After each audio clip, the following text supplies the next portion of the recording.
Hi everyone, we're back at our Master Stress with HeartMath meetup, and this week we're going to be telling you about a couple of things that are really important, but the word I picked, I don't know if you ever pick a word for the year.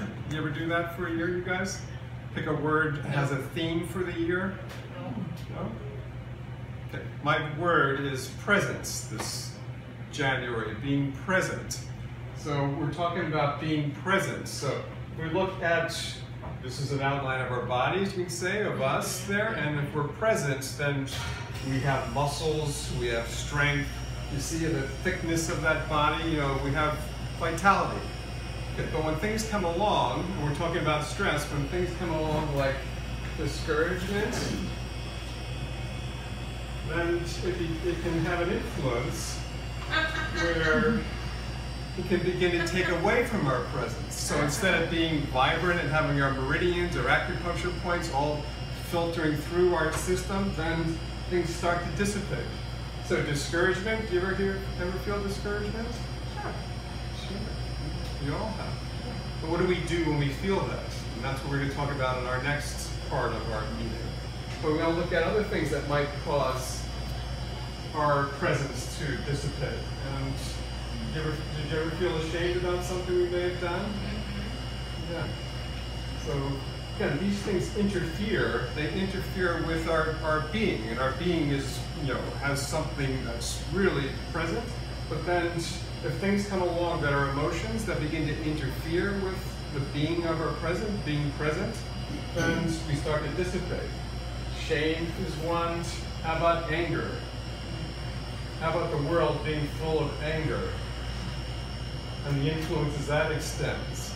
And if someone's angry, how that may rub off on us to be angry, or somebody may not greet us the way we think they should greet us, and we feel kind of put off by that, and we feel angry about that.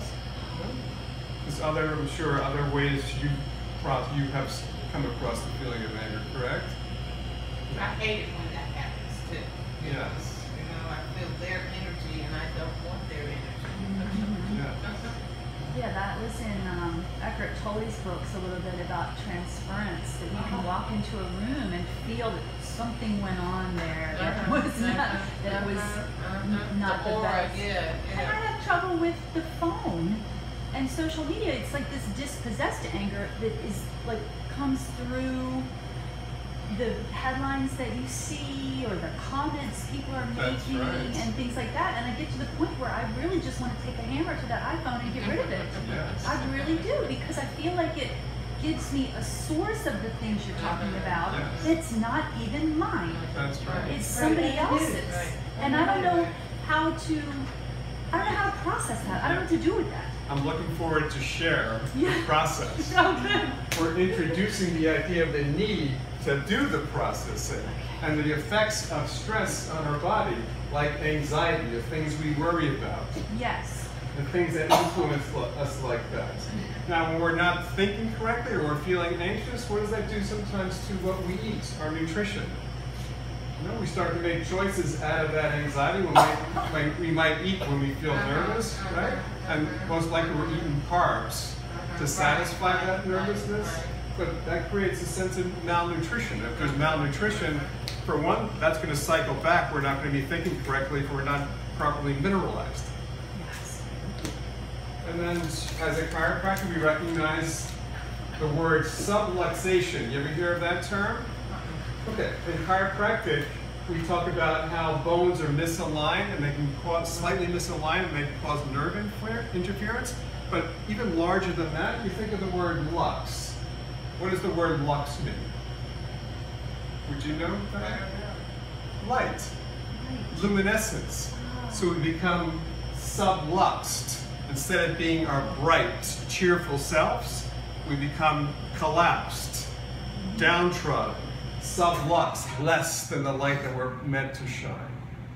Making sense? Yeah. And then how about resentment?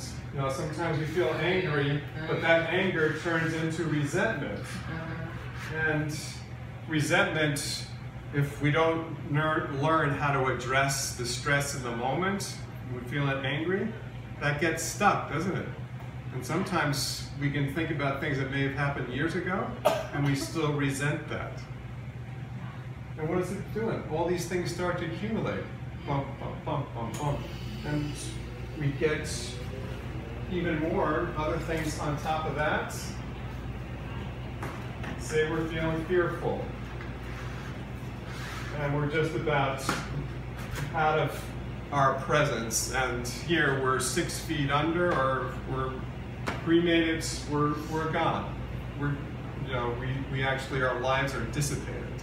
And sometimes, we might still be alive and formed, but there's no light coming out from us.